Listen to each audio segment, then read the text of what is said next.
स्वर्गीय पिता, धन्यवाद करते हैं प्रभु जी, एक और बार प्रभु हम सबको इस प्रकार इकट्ठे होने का आपने मौका दिया पिता। हम सब आपके पवित्र वचन के सामने बैठे प्रभु जी, आपको और पहचानने के लिए, आपके और नज़दीक आने के लिए प्रभु, आपके साथ और गहरा संबंध बनने के लिए प्रभु आप सहायता करें। प्रभु वचन को समझने के लिए प्रभु एक एक की आप सहायता करें। पवित्र आत्मा आप मदद करें, आपके हाथों में सौंपते यीशु मसीह के नाम से हम मांगते हैं, आमीन।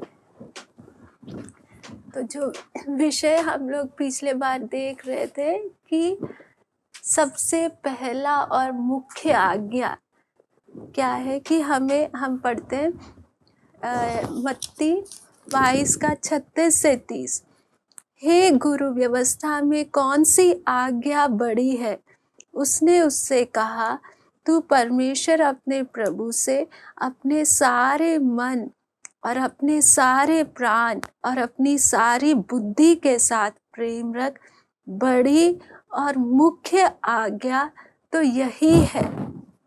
तो पिछले बार भी हम इसी विषय के बारे में सीख रहे थे और पवित्र आत्मा इस हफ्ते भी इसी विषय पर जोर दे रहा है ना। प्रभु इस विषय से आगे बढ़ने के लिए अनुमति नहीं दे रहा है, क्योंकि हम इस वचन का गंभीरता को अच्छे से समझे ना। बहुत बार हम लोग वचन पढ़कर हम आगे निकल जाते हैं, लेकिन उसको अपने जीवन में अपनाते नहीं। जैसे अपनाना है वैसे अपनाते नहीं है। इसलिए फिर क्या होता है, मसीह जीवन जैसे में जो अनुभव हमारे जीवन में होना चाहिए वो अनुभव हमें नहीं मिलता और जीवन सूखा सूखा रहता है। इसलिए हम ज़्यादा वचन में आगे जाने से अच्छा है चाहे हम एक ही वचन पर बार बार ध्यान दें, लेकिन इस वचन को हमें अपने जीवन में अपनाने से ही फायदा होगा।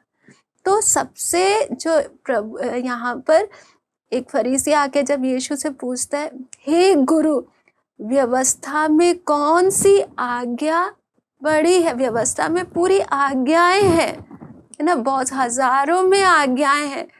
तो यहाँ पर पूछ रहे कि कौन सी आज्ञा सबसे बड़ी है। तब यीशु क्या कहते हैं कि तू परमेश्वर अपने प्रभु से अपने सारे मन, अपने सारे प्राण, अपनी सारी बुद्धि के साथ प्रेम रख। बड़ी और मुख्य आज्ञा तो यही है ना। हम पढ़ने में हमें बहुत आसानी से हम पढ़ लेते हैं कि परमेश्वर से अपने सारे मन से, अपने सारे प्राण से और सारी बुद्धि के साथ हमें प्रेम रखना है। लेकिन हम अपने जीवन को यदि ध्यान से देखें, क्या हम सच्ची में इस आज्ञा का पूरा पालन करते हैं या नहीं, है ना। हमारे जीवन में बहुत सारी चिंताएं और बाकी बातें क्यों आती है?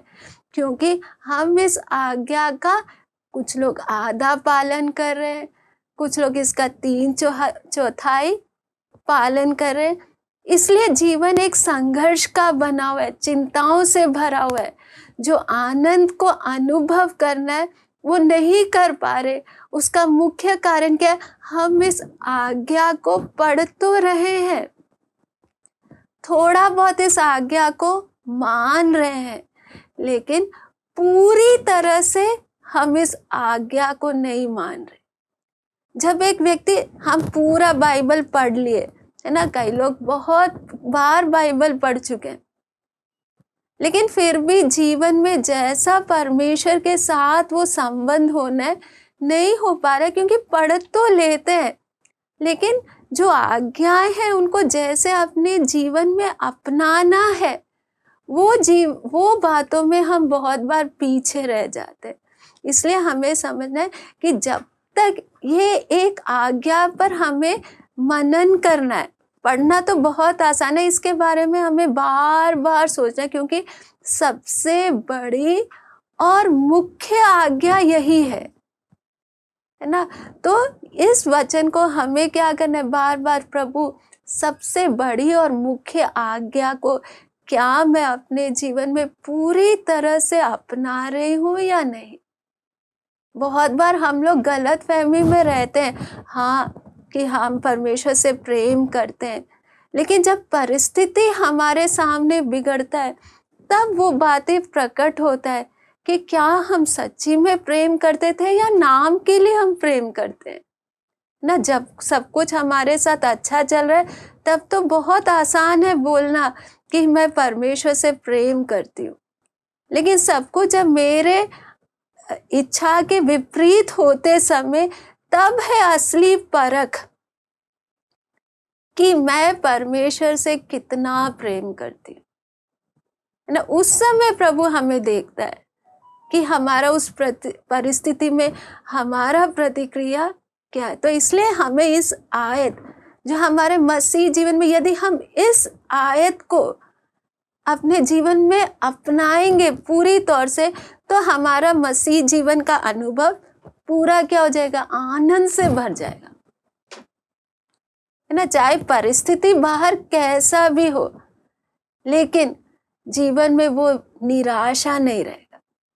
इसलिए हमें ध्यान देना, सबसे पहले हमें अपने आप को जांचना है कि क्या मैं सच्ची में परमेश्वर से अपने सारे मन और प्राण से मैं प्रेम करती हूँ या नहीं। हम देखते हैं परमेश्वर प्रेम को, हम बहुत बार हमारे अंदर क्या इच्छा रहता है, मुझे परमेश्वर के लिए बहुत कुछ करना है ना, जाकर प्रचार करना है, दान देना, वो सब ठीक है, करना है, लेकिन सबसे पहली बात जो परमेश्वर वो क्या देख रहा है, मैं कुछ करने से पहले मैं परमेश्वर को प्यार कितना करती हूँ, है ना। हम देखते हैं प्रकाशित वाक्य में प्रभु यीशु मसीह इफिसुस की कलीसिया से क्या कह रहे हैं। प्रकाशित वाक्य 2 अध्याय का, मैं तेरे काम और तेरे परिश्रम और तेरे धीरज को जानता हूँ,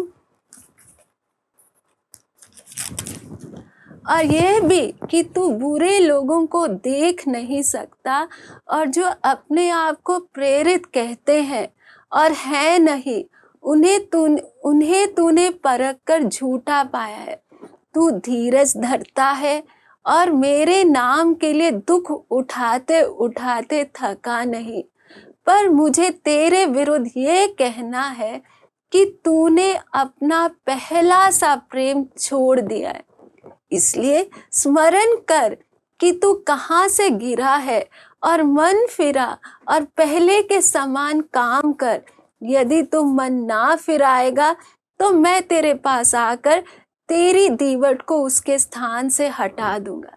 तो यहाँ पर परमेश्वर इफिसुस की कलीसिया के बारे में हम देखते हैं, हम सब अच्छे से पहले भी सीखे कि ये बहुत क्या करे, परमेश्वर क्या बोल रहा है इनके विषय में कि मैं तेरे काम और तेरे परिश्रम को जानता हूँ।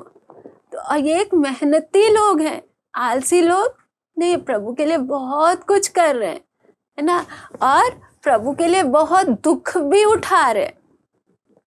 लेकिन परमेश्वर को उनसे शिकायत क्या है, तूने अपने पहले से प्रेम को छोड़ दिया। जो पहले तेरे अंदर प्यार था वो प्यार में ठंडापन आ गया।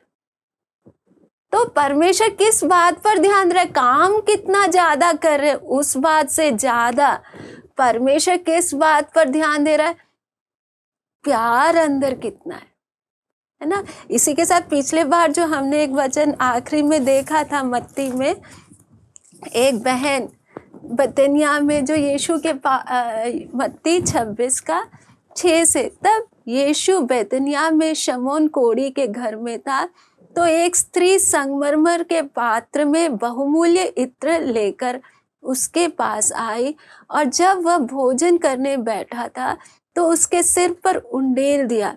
ये देखकर उसके चेले रिसियाकर कहने लगे, इसका क्यों सत्यानाश किया गया, इससे तो अच्छे दाम पर बेचकर कंगालों को बांटा जा सकता था।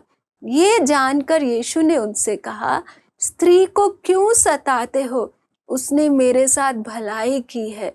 कंगाल तो तुम्हारे साथ सदा रहते हैं, परंतु मैं तुम्हारे साथ सदैव ना रहूंगा। उसने मेरे देह पर जो ये इत्र उंडेला है वह मेरे गाड़े जाने के लिए किया है। मैं तुमसे सच सच कहता हूँ कि सारे जगत में जहाँ कहीं यह सुसमाचार प्रचार किया जाएगा, वहाँ उसके इस काम का वर्णन भी उसके स्मरण के लिए किया जाएगा। तो यहाँ पर हम ये बहन को देखते हैं, ये कोई बड़ा काम, कोई प्रचार नहीं कर रही, कोई बड़ा काम नहीं करे, लेकिन अपने प्यार के कारण, है ना, जो कुछ भी इसके पास था, जो बहुमूल्य इत्र था, वो चुपचाप आकर यीशु के पैरों पे उंडेल रही, सिर पर उंडेली। तो यहाँ पर देखते उस समय चेले सब लोग नाराज हो गए। देखो, इतना कीमती इत्र को तुमने क्या कर दिया, बेकार कर दिया। इस इत्र को क्या कर सकते थे, बेचकर कंगालों को खिला सकते थे।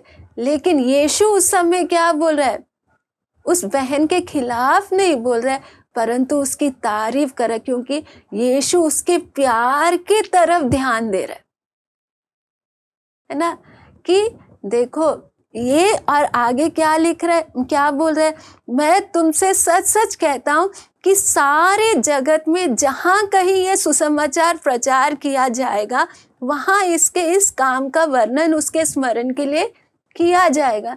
तो यहाँ पर प्रभु यीशु मसीह क्या बात ध्यान दे रहे हैं, देखो ठीक है, उसने कोई बड़ा बाकी लोगों के समान कुछ काम नहीं किया, लेकिन बाकी लोग से बढ़कर ये प्रभु से प्यार करती थी। इसकी प्रेम के तरफ यीशु देख रहा है ना। इसलिए यीशु क्या बोल रहा है कि जहां जहां सुसमाचार सुनाया जाएगा, वहां सब जगह इस बहन के विषय में बताया जाएगा। तो हम क्या बोलते, प्रभु इसने क्या किया, इसने तो खाली आकर चुपचाप से क्या डाला, इत्र डाला। बाकी चेले लोग देखो कितने बड़े बड़े काम कर रहे हैं, लेकिन यीशु क्या देख रहा है, चेलों से बढ़कर, भले ये अपना प्यार को वैसे प्रकट नहीं करे, चुपचाप ले, वो अंदर ही उसका प्यार है, लेकिन यीशु उसके प्यार को देखकर यीशु को क्या बोल रहा है कि ये बात कहाँ बताने, सब जगह बताया जाएगा। तो इसलिए हमें समझना है, हमारे आत्मिक जीवन में हम शायद बहुत मसीह जीवन को कई बार एक रीति रिवाज का जीवन बना देते हैं कि नहीं, मुझे 5 अध्याय, दूसरा 10 अध्याय पढ़ रहा है तो मैं 15 अध्याय पढ़ूंगी ना, दूसरा 1 घंटा प्रार्थना करता है तो मुझे 2 घंटा। ठीक है, कंपटीशन की तरह हम लोग कई बार रीति रिवाज बना देते हैं मसीह जीवन। लेकिन प्रभु कब खुश होता है कि अंदर जब प्रेम, परमेश्वर से प्रेम के कारण हम कुछ करें, दूसरे को दिखाने के लिए नहीं, लेकिन अंदर कुछ भी हम कर रहे हैं, तो सबसे ज्यादा ध्यान प्रभु किस बात पर दे रहा है, मैं जो कर रही हूँ उस काम से बढ़कर मैं अंदर से परमेश्वर से मैं कितना ज्यादा प्रेम करती हूँ। उस प्रेम को परमेश्वर क्या देता है, महत्व देता है। इसलिए हमें सबसे ज्यादा ध्यान किस बात पर देना है, मेरा परमेश्वर के साथ का वो प्रेम बढ़ना है। दिन मुझे अपने सारे मन और प्राण और शक्ति से परमेश्वर से प्रेम करना है। देखो, परमेश्वर ने हमें बहुत बार, हमारे साथ दिक्कत क्या होता है कि हम अपने बाहरी परिस्थितियों पर ज्यादा ध्यान देते हैं। देखो, परमेश्वर मेरे जीवन में इतनी सारी समस्याएं हैं और ध्यान पूरा मेरे समस्याओं की तरफ रहता है, लेकिन हम भूल जाते हैं कि परमेश्वर ने मेरे लिए अपना आखिरी बूंद खून बहाया ना, मेरे पापों के लिए, मेरे पापों का सारा कीमत, है ना, मैंने नहीं चुकाया, मेरे लिए मेरे प्रभु ने चुकाया। नहीं तो मुझे अनंत नरक की आग में जाना था, और परमेश्वर ने मुझे अपना संतान होने का सौभाग्य दिया ना। जब हम लोग प्रभु को ग्रहण करते हैं, परमेश्वर अपना हमें दास नहीं बना रहा है, परंतु हमें अपना संतान बना रहा है। इसलिए हम पढ़ते हैं रोमियो 8 में, रोमियो 8 का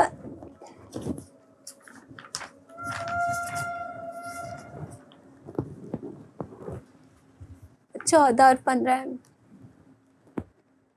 15 और 16, क्योंकि तुमको दासत्व की आत्मा नहीं मिली कि फिर भयभीत हो, परंतु ले पालकपन की आत्मा मिली है जिससे हम हे अब्बा, हे पिता कहकर पुकारते हैं।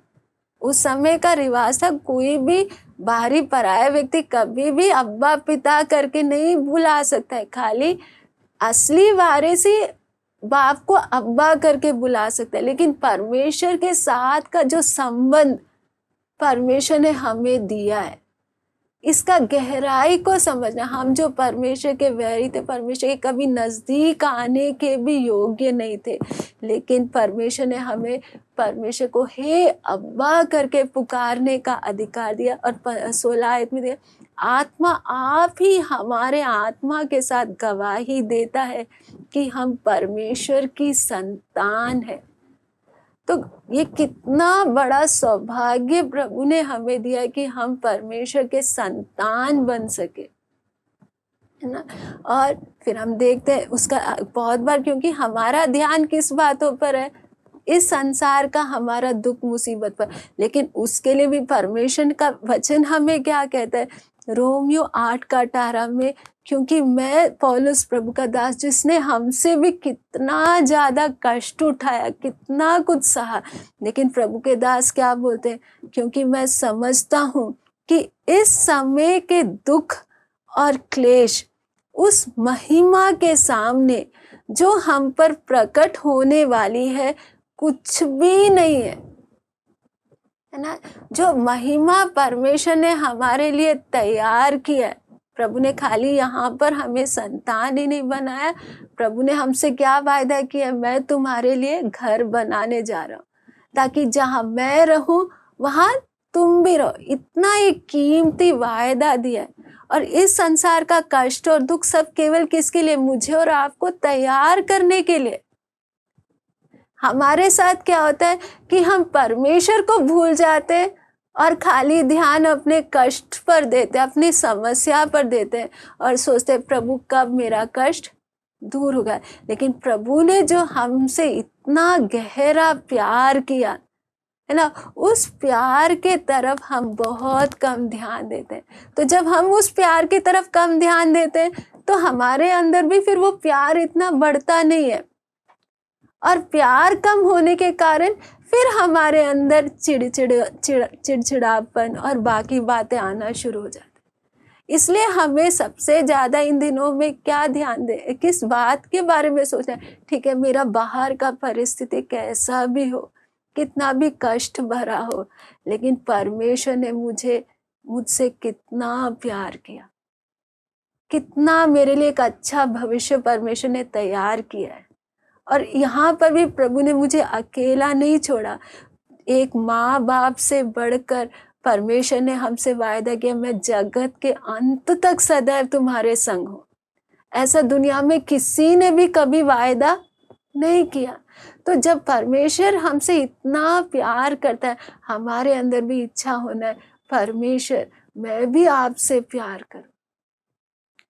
हम देखते हैं कि दूसरा इतिहास 7:14। आज सबसे बड़ा जो दिक्कत है हम लोग के साथ, हम लोग क्या चाहते हैं, हम परमेश्वर से आशीष चाहते हैं, लेकिन परमेश्वर के साथ का वो गहरा संबंध बनाने के लिए हमारे अंदर इतना भूख नहीं है। लेकिन हम देखते हैं दूसरा इतिहास 7:14 में, तब यदि मेरे प्रजा के लोग जो मेरे कहलाते हैं दीन होकर प्रार्थना करे और मेरे दर्शन के खोजी होकर अपनी बुरी चाल से फिरे, तो मैं स्वर्ग में से सुनकर उनका पाप क्षमा करूंगा और उनके देश को ज्यों का त्यों कर दूंगा। तो यहाँ पर परमेश्वर क्या बोला, यदि वो दीन होकर प्रार्थना करे और मेरे दर्शन के खोजी होकर अपनी बुरी चाल से फिरे ना। यहाँ पर आता है फर्क। आज हम लोगों को देखते हैं, हम परमेश्वर के दर्शन के खोजी होने के जगह आज अधिकतर हम परमेश्वर के पास आते क्यों है, प्रभु मेरी ये समस्या से मेरे को छुटकारा दे। हमें बस परमेश्वर की आशीषों से मतलब है, परमेश्वर का, प्रभु मेरा समस्या दूर होना है, मुझे आपका आशीष चाहिए। हम ज्यादा प्रभु के हाथ की तरफ ध्यान दे रहे हैं, लेकिन यहाँ पर क्या लिखा है कि हमें परमेश्वर की आशीष से बढ़ के परमेश्वर का दर्शन पाने का वो भूख होना है हमारे अंदर। मतलब परमेश्वर के आशीष से बढ़कर परमेश्वर को और जानना, परमेश्वर के साथ गहरा संबंध बनना, वो इच्छा होगा तो ही परमेश्वर अपने आप को मुझ पर प्रकट करेगा। दोनों में अंतर है, अच्छे से हम समझना। हम सब परमेश्वर के पास आते हैं, इतवार के दिन हम सब आराधना के लिए आते हैं, हम सब रोज प्रार्थना करते हैं, लेकिन अंदर की इच्छा क्या? क्या मैं परमेश्वर के पास परमेश्वर की आशीषों के लिए आ रही हूँ या परमेश्वर को जानने के लिए आ रही हूँ ना? तो जो आशीष के लिए, हम मनुष्य को तो हम कुछ भी बातों में हम क्या कर सकते हैं, मन में कुछ रख के बाहर कुछ और प्रकट कर सकते हैं, लेकिन परमेश्वर जो हमारे एक एक विचारों को अच्छे से जानता है, वो देखता है इसके अंदर की इच्छा क्या है। क्या मेरी आशीष इसको चाहिए या ये चाहता है कि मुझे और जाने? इसलिए हम मनुष्य को तो बुद्धू बना सकते हैं, लेकिन परमेश्वर को कभी हम धोखा नहीं दे सकते। तो परमेश्वर किस पर अपने आप को प्रकट करेगा? यूहन्ना 14 में लिखा है, जो उसकी आज्ञाओं को मानता है उस पर परमेश्वर अपने आप को प्रकट करता है। और उसका यूहन्ना 14:23 में लिखा है कि जो मुझसे प्रेम करता है उसके साथ मैं उसे पिता भी प्रेम करेगा और हम उसके साथ आकर वास करेंगे। ये वास करना स्वर्ग में जाने के बाद नहीं है, परंतु इसी पृथ्वी पर। लेकिन परमेश्वर क्या देख रहा है? अंदर की हमारी इच्छा क्या है। आज कलीसिया में तो आज बड़ी भीड़ है ना, बहुत लोग प्रभु के पास आ रहे हैं, लेकिन उसमें गिने चुने हैं खाली, जो आशीष के लिए नहीं लेकिन परमेश्वर को जानने के लिए आ रहे हैं। और परमेश्वर उन गिने चुनों पर ही अपने आप को प्रकट करेगा। हम देखते हैं प्रभु के दास पौलुस का अंदर का इच्छा क्या है। फिलिपियों 3:7 और 8। पौलुस जबकि बहुत धनी था, है ना, वो आशीष के लिए नहीं आया प्रभु के पास, परंतु जो जो बातें मेरे लाभ की थी उन्हीं को मैंने मसीह के कारण हानि समझ लिया, है ना। हमारी सोच क्या है? जहां लाभ होगा हम उधर दौड़ने को तैयार है, लेकिन परमेश्वर का दास यहाँ पर क्या बोल रहा है? मेरे को लाभ से मतलब नहीं है, मुझे तो आगे उसका 8वां आयत में लिखा है, वरन मैं अपने प्रभु मसीह यीशु की पहचान की उत्तमता के कारण सब बातों को हानि समझता हूँ, जिसके कारण मैंने सब वस्तुओं की हानि उठाई और उन्हें कूड़ा समझता हूँ, जिससे मैं मसीह को प्राप्त करूं, ना। तो प्रभु का दास पौलुस आशीष के लिए नहीं आया परमेश्वर के पास, सच्चाई जानने के कारण आया। और सच्चाई जानने के बाद जब परमेश्वर का वो प्रेम को समझा, तब पौलुस के लिए इस संसार की सारी वस्तुओं को, सारी आशीषों को पौलुस कूड़ा समझने लगा, क्योंकि पौलुस के अंदर एक ही इच्छा क्या? मेरे को परमेश्वर को और जानना है। जिसके अंदर ऐसा इच्छा होगा उसी पर परमेश्वर अपने प्यार को और प्रकट करेगा, है ना। यदि मेरे अंदर कुछ भी संसार का लाभ और संसार की बातों की इच्छाएं हैं, तो परमेश्वर वो चीजें मेरे हाथ से नहीं छीनेगा, लेकिन अपने आप को मेरे ऊपर प्रकट नहीं करेगा। और ये संसार का सब कुछ कितने समय के लिए? थोड़े समय के लिए। मरते समय हमें सब संसार का सब कुछ छोड़कर जाना है ना, कुछ भी हम लेकर नहीं जाएंगे।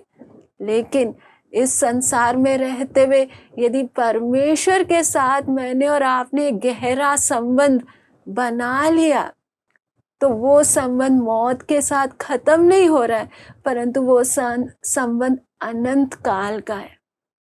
हम ये नहीं सोचे कि हाँ परमेश्वर यहाँ पर तो चलो संसार की बातें हैं, मरने के बाद स्वर्ग जाएंगे ना, उधर जाके फिर प्रभु के साथ हम और नजदीक हो जाएंगे। नहीं, संबंध बनाने का जगह यहाँ पर है।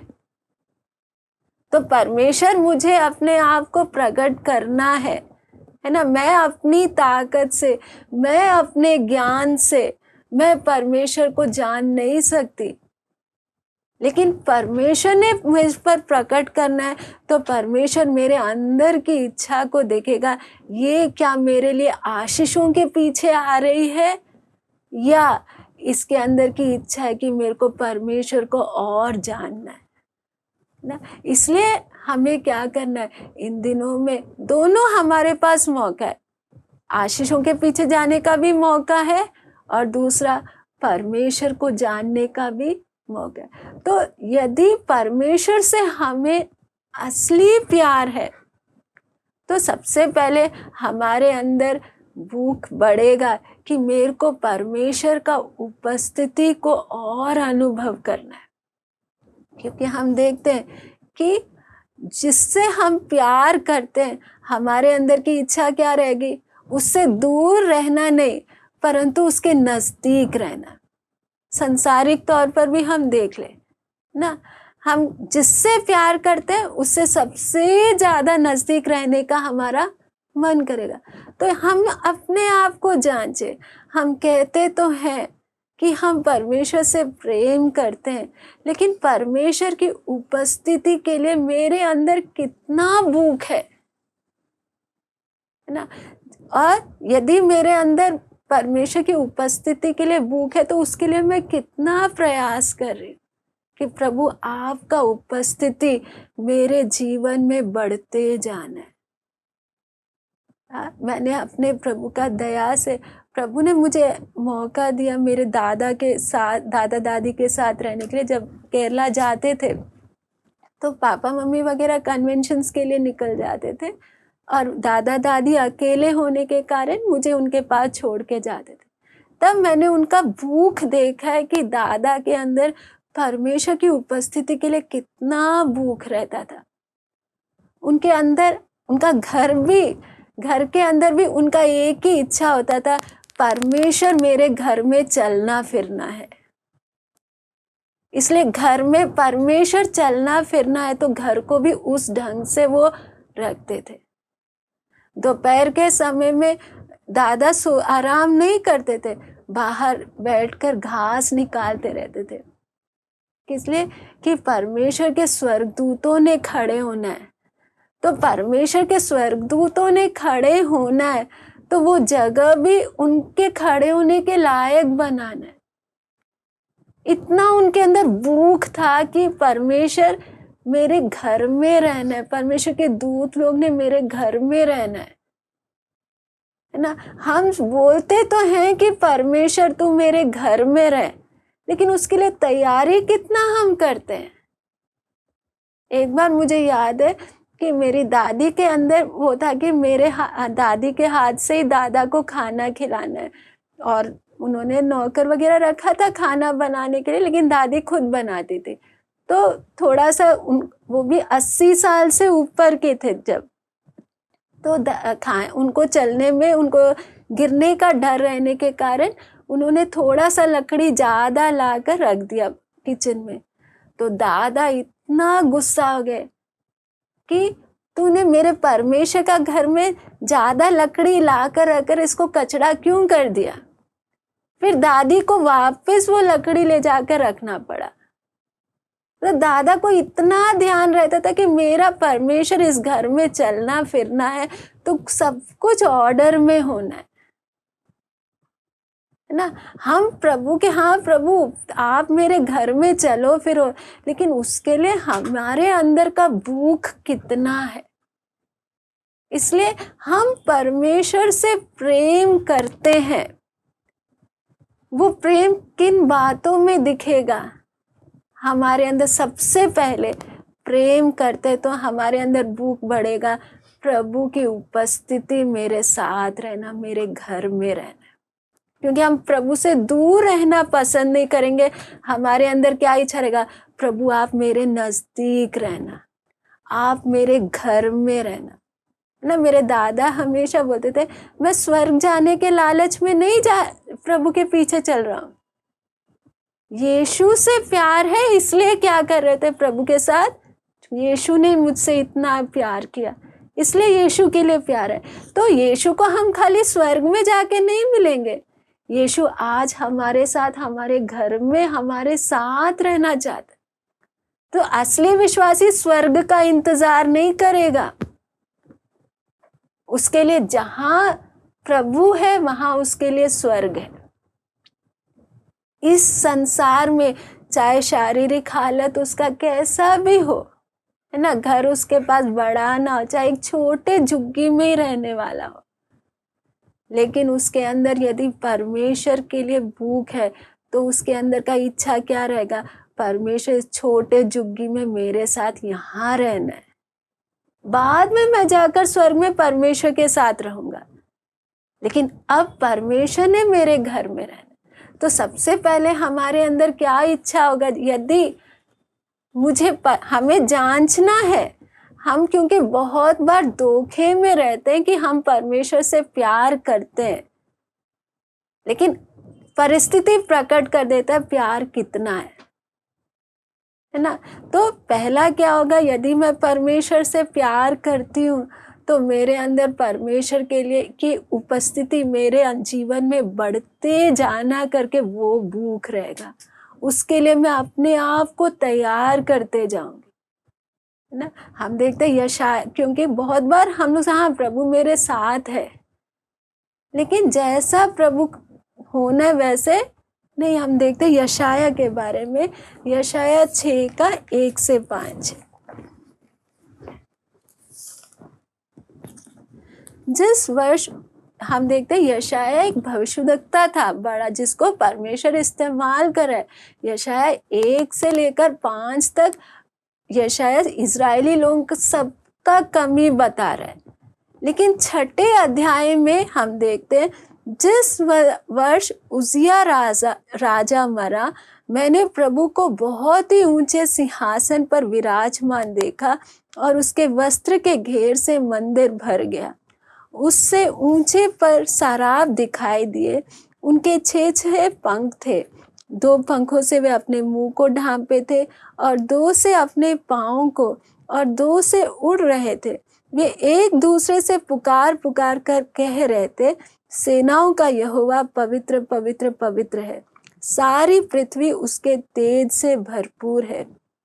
और पुकारने वाले के शब्द से डेवढ़ियों की नींवें डोल उठी और भवन धुएं से भर गया। तब मैंने कहा, हाय हाय, मैं नष्ट हुआ, क्योंकि मैं अशुद्ध होठ वाला मनुष्य हूँ और अशुद्ध होठ वाले मनुष्य के बीच में रहता हूँ, क्योंकि मैंने सेनाओं के यहोवा महाराज अधिराज को अपनी आंखों से देखा है ना। पहले भी यशाया भविष्यवाणी कर रहा है, लेकिन 6ठे अध्याय में हम देखते हैं जब यशाया को परमेश्वर का दर्शन हुआ तो यशाया का अनुभव बदल गया ना। पहले खाली दूसरों की कमी दिखती थी, इजरायली लोग क्या कर रहे हैं, गलतियां कर रहे हैं, लेकिन 5वें आयत में जब यशाया ने परमेश्वर का वो असली दर्शन को पाया तो यशाया क्या बोले, हाय हाय, मैं नष्ट हुआ, क्योंकि मैं अशुद्ध होंठ वाला मनुष्य हूँ और अशुद्ध होंठ वाले मनुष्यों के बीच में रहता हूँ, क्योंकि मैंने सेनाओं के यहोवा महाराजाधिराज को अपनी आंखों से देखा है। तो जब हमें परमेश्वर का उपस्थिति हमारे जीवन में बढ़ेगा, हम परमेश्वर का दर्शन पाएंगे, तो उसका चिन्ह क्या है, हमें दूसरों की कमी नहीं दिखेगा, हमें अपनी कमी दिखेगा। यदि मुझे दूसरों की कमी खाली दिख रही है तो हमें समझना मेरे जीवन में परमेश्वर का उपस्थिति जैसे होना नहीं है, इसलिए मुझे खाली दूसरे लोगों की गलतियां दिख रही है। यहाँ पर यशायाह 1 से 5 तक यशायाह सब इजरायलियों की कमी को बता रहा है, लेकिन जब परमेश्वर का दर्शन हुआ तो यशायाह को अपना कमी दिखने लगा। इसलिए हमारे जीवन में थोड़ा उपस्थिति रहेगा तो हमें अपनी गलतियों का एहसास नहीं होगा, लेकिन जितना हम तैयार करते जाएंगे, जितना उपस्थिति बढ़ता जाएगा, हमें अपनी छोटे छोटे कमियां भी दिखने लग जाएंगी। फिर हमें दूसरों से बढ़कर हमें अपने ऊपर चिंता आएगा। इसलिए हमें समझना कि प्रभु का आगमन बहुत नजदीक है और प्रभु यीशु मसीह कैसे कलीसिया को ले जाने के लिए आ रहे हैं। हम पढ़ते हैं इफिसियों 5 का 25-26 से कि उसको वचन के द्वारा जल के स्नान से शुद्ध करके पवित्र बनाए और उसे एक ऐसी तेजस्वी कलीसिया बनाकर अपनी पास खड़ी करे जिसमें ना कलंक, ना झुर्री, ना कोई और ऐसी वस्तु हो, वरन पवित्र और निर्दोष हो। तो प्रभु यीशु मसीह एक बीमार कलीसिया को ले जाने के लिए नहीं आ रहा है। परमेश्वर प्रभु यीशु मसीह एक तेजस्वी कलीसिया को ले जाने आ रहा है जिसमें कोई कलंक और झुर्री नहीं है, वरन पवित्र और निर्दोष है। तो इस हालत में हमें आना है, तो हम एक के जीवन में प्रभु का उपस्थिति बढ़ेगा तो ही हमारे छिपे हुई कमियां हमारे सामने प्रकट होगी, तभी हम उनसे शुद्ध हो पाएंगे। नहीं तो क्या होगा, हमें लगेगा सब कुछ ठीक ठाक है, लेकिन प्रभु के न्याय के सिंहासन के सामने खड़े होते समय तब हमें अचानक सा लगे प्रभु ये सब बातें थी, मुझे तो मालूम ही नहीं था। तब हमें शर्मिंदा होना पड़ेगा। इसलिए प्रभु की दुल्हन में यदि मुझे और आपको शामिल होना है तो हमें क्या होना है, हमारे अंदर कोई झुर्री, और हम देखते हैं अब उसे एक ऐसी तेजस्वी कलीसिया बनाकर अपनी पास खड़ी करे जिसमें ना कलंक, ना झुर्री और ना कोई ऐसी वस्तु हो, वरन पवित्र और निर्दोष हो। तो सोचो हमारे अंदर अभी कितना तैयारी का बाकी है, प्रभु का आगमन नजदीक है। तो इसलिए हम खुद से नहीं कर सकते। हमारा प्रार्थना क्या रहना है, प्रभु मेरे जीवन में आपका उपस्थिति बढ़ता जाएगा तो प्रभु मुझे फिर अपना एक एक कमी मेरे सामने आता जाएगा, और फिर प्रभु से अनुग्रह मांगते हुए पवित्र आत्मा की सहायता से हम उन कमियों पर ध्यान देकर उनको अपने जीवन से निकालने के लिए मेहनत करें। इसलिए सबसे जरूरी हम देखते हैं याकूब के बारे में। याकूब 32 अध्याय में जब याकूब परमेश्वर के साथ मल्लयुद्ध कर रहा है, हम देखते हैं एसाव जब याकूब के पास आ रहा था तो 32 का 24 से लेकर हम पढ़ते हैं, याकूब आप अकेला रह गया। ये मैं पूरा नहीं बताई क्योंकि ये सब आप लोग को अच्छे से मालूम है ये घटना। और याकूब आप अकेला रह गया, तब कोई पुरुष आकर पौ फटने तक उससे मल्लयुद्ध करता रहा। तब उसने देखा कि मैं याकूब पर प्रबल नहीं होता, तब उसकी जांघ की नस को छुआ और याकूब की जांघ की नस उससे मल्लयुद्ध करते ही करते चढ़ गई। तब उसने कहा मुझे जाने दे क्योंकि भोर होने वाला। याकूब ने कहा जब तक तू मुझे आशीर्वाद ना दे तब तक मैं तुझे जाने ना दूंगा। तो यहाँ पर याकूब का जिद क्या, प्रभु मुझे क्या चाहिए, आपका आशीर्वाद चाहिए। लेकिन परमेश्वर को मालूम है इसको आशीष देने से पहले इसको बदलना है। इसलिए आगे हम देखते हैं तब और उसने याकूब से पूछा तेरा नाम क्या है। उसने कहा याकूब। उसने कहा तेरा नाम अब याकूब नहीं परंतु इज़राइल होगा क्योंकि तू परमेश्वर से और मनुष्य से भी युद्ध करके प्रबल हुआ है। याकूब ने कहा, मुझसे मैं विनती करता, मुझे अपना नाम बता। उसने कहा, तू मेरा नाम क्यों पूछा है?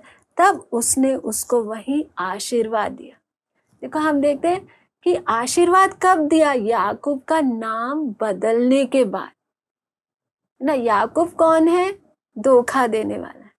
उस हालत में परमेश्वर उसको क्या नहीं दे सकते? आशीर्वाद नहीं दे सकते। जब उसको इज़राइल करके नाम रखा, उसके बाद उसको क्या दिया? आशीर्वाद दिया। इसी प्रकार हमारे जीवन में हम सब चाहते हैं कि परमेश्वर का वो आशीष पाए, लेकिन उसके लिए हमें क्या करना है? बदलना है। बदलने के बाद ही परमेश्वर का वो असली आशीष को हम प्राप्त कर सकते हैं। इसलिए लूका में लिखा है, लूका 3 का 3 से 6 में हम देखते हैं।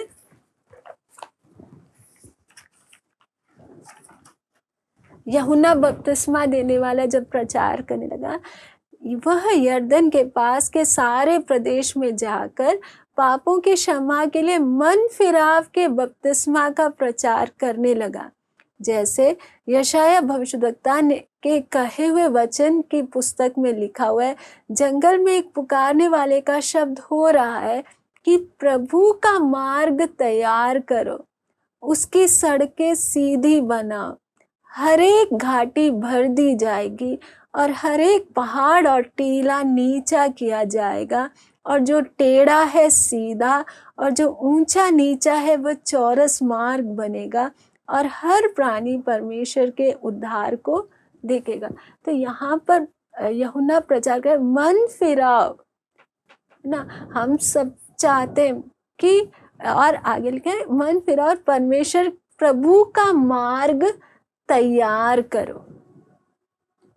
हम चाहते हैं हमारे जीवन में परमेश्वर का उपस्थिति बढ़ना है, तो हमें सबसे पहले हमारे कमियों से हमें मन फिराना है, तभी प्रभु का उपस्थिति हमारे जीवन में बढ़ेगा। हमें देखना है कौन कौन सी मेरे अंदर बातें हैं जिनके कारण मैं जैसे परमेश्वर की उपस्थिति को अनुभव करना है मैं नहीं कर पा रही।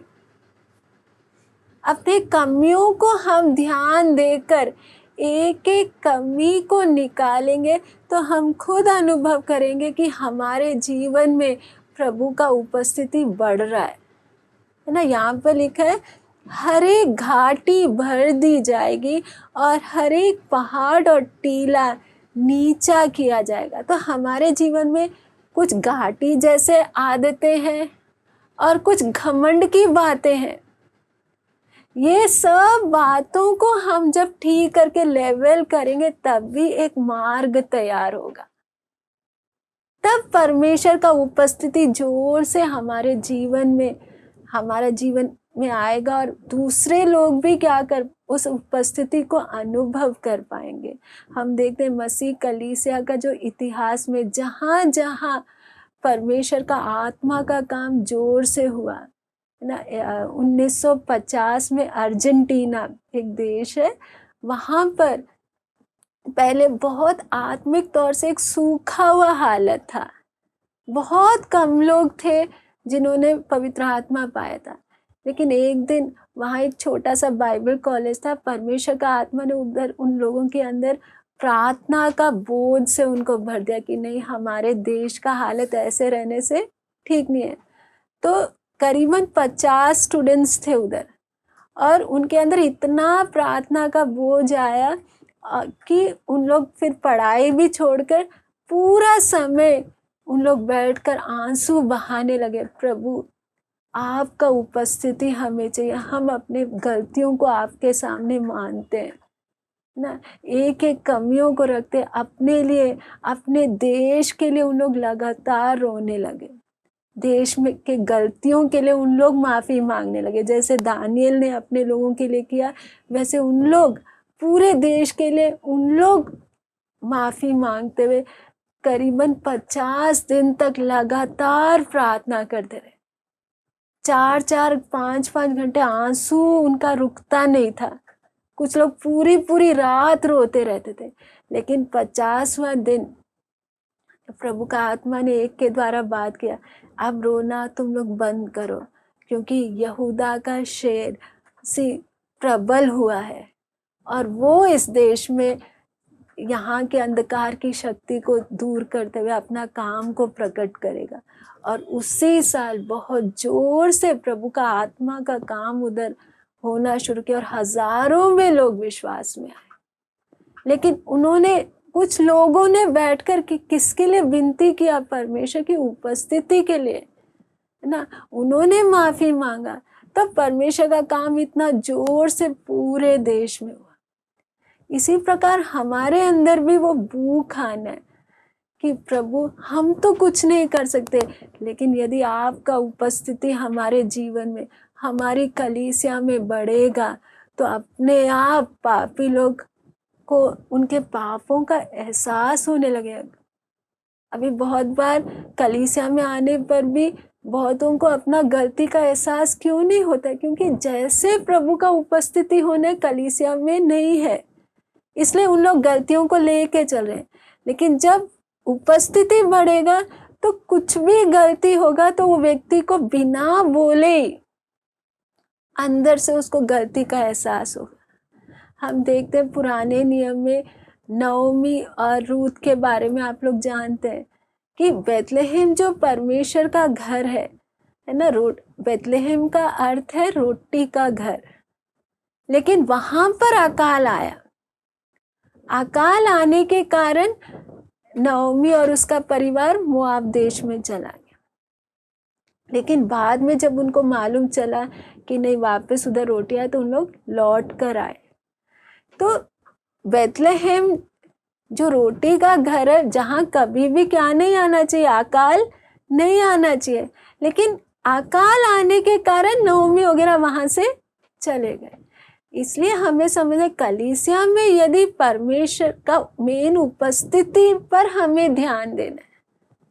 यदि लोग कलीसिया को छोड़कर जा रहे हैं, इसका मतलब जरूर उधर उपस्थिति का कमी है, इसलिए लोग छोड़कर जा रहे हैं।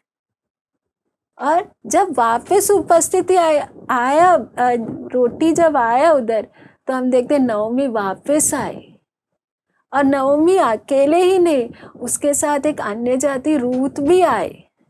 तो जब हमारे जीवन में, हमारे परिवारों में, हमारे कलीसिया में परमेश्वर का उपस्थिति बढ़ता जाएगा, तो अपने आप जो लोग चले गए वापस आएंगे, और जो लोग अभी तक विश्वास में नहीं आए, अन्य जाति है, वो लोग भी प्रभु के पास आएंगे।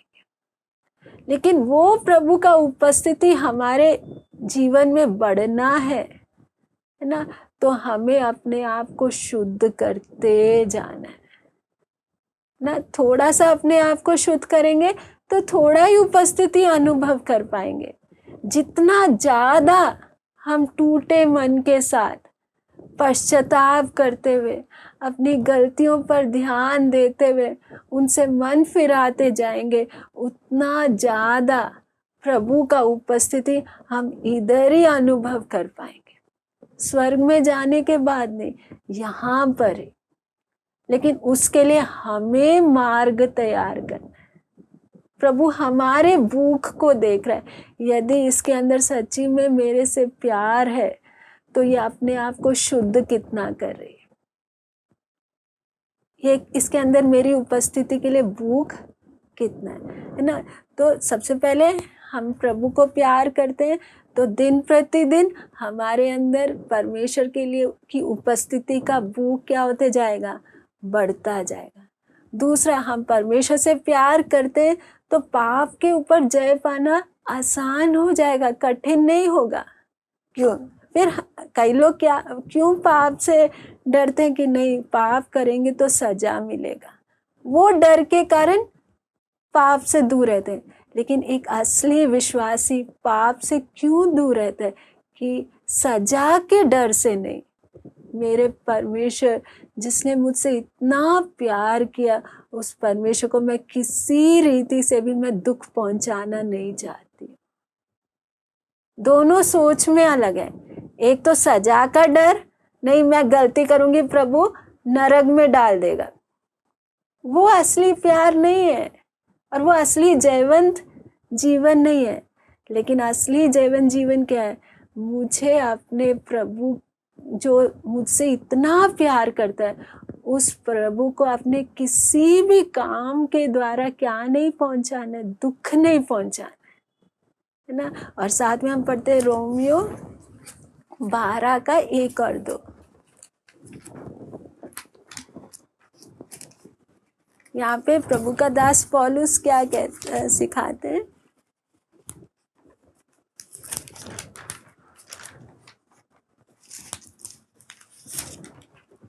इसलिए हे भाइयों, मैं तुमसे परमेश्वर की दया स्मरण दिलाकर विनती करता हूँ कि अपने शरीरों को जीवित और पवित्र और परमेश्वर को भावता हुआ बलिदान करके चढ़ाओ। जब परमेश्वर से हमें प्यार होगा, फिर हम लोग क्या काम करेंगे, है ना। प्रभु आपको देने के लिए कुछ भी नहीं है। आपने मेरे पापों के लिए अपना आखिरी बूंद खून बहाया। अब मेरा काम क्या है? यहाँ पे पौलुस क्या बोल रहा है? मैं तुमसे विनती करता हूँ कि अपने शरीरों को जीवित और पवित्र और परमेश्वर को भावता हुआ बलिदान करके चढ़ाओ। तो फिर हम किसको बलि करके चढ़ाएंगे? अपने शरीर को, है ना। फिर पाप की तरफ क्या नहीं जाएगा? ध्यान नहीं जाएगा। अगला आयत में हम देखते हैं, संसार के सदृश ना बनो, परंतु तुम्हारे मन के नए हो जाने से तुम्हारा चाल चलन भी बदलता जाए, जिससे तुम परमेश्वर की भली और भावती और सिद्ध इच्छा अनुभव से मालूम करते रहो ना। फिर हमें संसार के अनुसार सोचने का क्या नहीं रहेगा, मन नहीं करेगा। तो हमें अपने आप को जांचना है कि मैं परमेश्वर से कितना प्यार करती हूँ। प्यार करती हूँ तो सबसे पहले मेरे अंदर भूख किसका बढ़ेगा? मेरे जीवन में परमेश्वर का उपस्थिति बढ़ना है ना। जितना पहले था उतना नहीं, दिन प्रतिदिन मैं अपने आप को और शुद्ध करते जाऊं और प्रभु का उपस्थिति मेरे जीवन में बढ़ता जाए। दूसरा, पाप की तरफ मेरे सोच क्या होगा कि मेरे को पाप इसलिए नहीं कि मैं नरक जाऊंगी, परंतु इसलिए कि मुझे अपने प्रभु को किसी भी प्रकार से दुख नहीं पहुंचाना है ना। फिर तीसरी बात हम देखते हैं, जब हम प्रभु से प्यार करते हैं तो हमारे अंदर की सोच क्या रहेगी कि मेरे को अपनी इच्छा नहीं, परमेश्वर की इच्छा को पूरा करना है। हम पढ़ते हैं इब्रानियों 10 का 5 से 7 में। प्रभु यीशु मसीह के बारे में हम देखते हैं, इसी कारण वह जगत में आते समय कहता है, बलिदान और भेंट तूने ना चाही, पर मेरे लिए एक देह तैयार किया कि होम बलि और पाप बलियों से तू प्रसन्न नहीं हुआ। तब मैंने कहा, देख मैं आ गया हूँ, पवित्र शास्त्र में मेरे विषय में लिखा हुआ है, ताकि हे परमेश्वर तेरी इच्छा पूरी करूं। तो बहुत बार हम अपना जीवन पे ध्यान देंगे तो हमारे हिसाब से जब बातें नहीं होती हैं तो एकदम हमारे अंदर क्या आता है? चिड़चिड़ापन आता है। उससे हमें समझ लेना चाहिए कि मैं अपने जीवन में अपनी इच्छा चाहती हूँ या परमेश्वर की इच्छा। परमेश्वर की इच्छा यदि मैं चाहती हूँ तो परमेश्वर चाहे मुझे कैसे भी हालत से लेकर जाए, मेरे अंदर बुड़बुड़ाना नहीं आएगा। यहाँ पर प्रभु यीशु मसीह क्या बोल रहे हैं? मेरे लिए एक देह तूने क्या किया है? तैयार किया। उस 7वां का आखिरी में लिखा है, ताकि हे परमेश्वर तेरी इच्छा पूरी करूं। उसका हम 6ठे अध्याय में देखते हैं, होम बलियों और पाप बलियों से तू प्रसन्न नहीं हुआ, है ना। हम प्रभु को चाहे कितना भी भेंट देकर खुश करने की कोशिश करें, प्रभु को हमारे भेंट से ज्यादा क्या चाहिए? किस बात पर ध्यान दे रहा है? मेरी इच्छा पूरा करने के लिए इसके अंदर मन कितना है है ना। हम शायद परमेश्वर को क्या देंगे, बहुत ज्यादा भेंट दे देंगे, लेकिन क्या चाहते हैं परमेश्वर, आप मेरी इच्छा को पूरी करो। लेकिन वचन में हम क्या देखते हैं, प्रभु को हमारा भेंट नहीं चाहिए, उससे प्रभु खुश नहीं होता है। किस बात से खुश होता है, मेरे अंदर की इच्छा, क्या मैं अपनी इच्छा चलाना चाहती हूँ या परमेश्वर की इच्छा को। प्रभु तूने मुझे जो शरीर दिया है, ये शरीर, ये जीवन में मुझे अपना इच्छा पूरा करना नहीं है, मुझे आपका इच्छा पूरा करना है। तो फिर मेरे अपने इच्छा के लिए कोई जगह ही नहीं रहेगा ना। हर बात में मेरा सोच क्या रहेगा, मेरे जीवन में परमेश्वर की इच्छा क्या है। यूहन्ना 4:34 में हम देखते हैं, यहाँ पर प्रभु यीशु मसीह थक कर आए, से चल कर आए, है ना। तब यीशु भी हमारी तरह ही एक शरीर में है, थका हुआ कुआं के पास बैठे, और चेले लोग गए भोजन लेने के लिए। तब जब चेले लोग भोजन लेकर आए, तब यीशु क्या बोल रहा है, यीशु ने उसका 33 और 32 से हम देखते 31 से, इस बीच उसके चेलों ने यीशु से ये विनती की, हे रब्बी कुछ खा ले। परंतु उसने उनसे कहा, मेरे पास खाने के लिए ऐसा भोजन है जिसे तुम नहीं जानते। तब चेलों ने आपस में कहा, क्या कोई उसके लिए कुछ खाने को लाया है। यीशु ने उससे कहा, मेरा भोजन यह है कि अपने भेजने वाले की इच्छा के अनुसार चलूं और उसका काम पूरा करूं। यहाँ पर हम देखते हैं यीशु का इच्छा क्या है, भेजने वाले की इच्छा को मुझे पूरा करना है, अपनी इच्छा को नहीं। यीशु का पूरा यूहन्ना सुसमाचार में हम देखते हैं, हर बात में यीशु का ध्यान क्या था, पिता का इच्छा क्या है ना। हर बात में पिता की तरफ यीशु ध्यान दे रहा है, क्योंकि यीशु को कहीं पर भी अपना इच्छा चलाने का मन नहीं है। लेकिन हमारे साथ दिक्कत क्या है, हम ज्यादा क्या चाहते हैं, परमेश्वर हमारी इच्छा को पूरी करे। लेकिन असली परमेश्वर को प्यार करते हैं, है ना। प्यार कभी बातों में नहीं, प्यार हमारे कामों में प्रकट होता है ना। तो असली प्यार है तो हमारी इच्छा के लिए फिर कोई स्थान नहीं है। हर बात में हमारे अंदर क्या रहेगा, प्रभु हर बात में आपकी इच्छा पूरी। इसलिए इन दिनों में हमें अपने आप को देखना है कि मेरे अंदर परमेश्वर के लिए प्यार कितना है। बोलना तो बहुत आसान है कि मैं परमेश्वर से प्यार करती हूँ, लेकिन क्या मेरा जीवन प्रकट करता है कि मैं परमेश्वर से प्यार करती हूँ, है ना। क्या मैं खुशी से परमेश्वर की इच्छा को स्वीकार कर रही हूँ कि प्रभु चाहे तू मुझे अच्छा दे या बुरा दे, जो भी आपकी इच्छा मेरे लिए मंजूर है। तब प्रभु क्या देखेगा, हाँ देखो मेरी बेटी खाली बातों में नहीं, अपने जीवन के द्वारा अपने प्यार को क्या कर रही है, प्रकट कर रही है।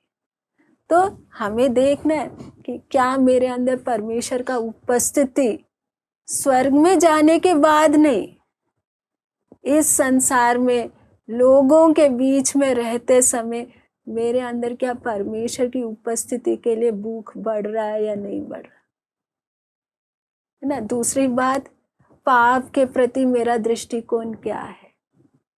तीसरी बात कि मैं अपना इच्छा चाहती हूँ या परमेश्वर का इच्छा चाहती हूँ ना। तो इसलिए हमें इन दिनों में जब प्रभु का आगमन नजदीक है, हमारा तैयारी पूरा सही ढंग से होना है ना।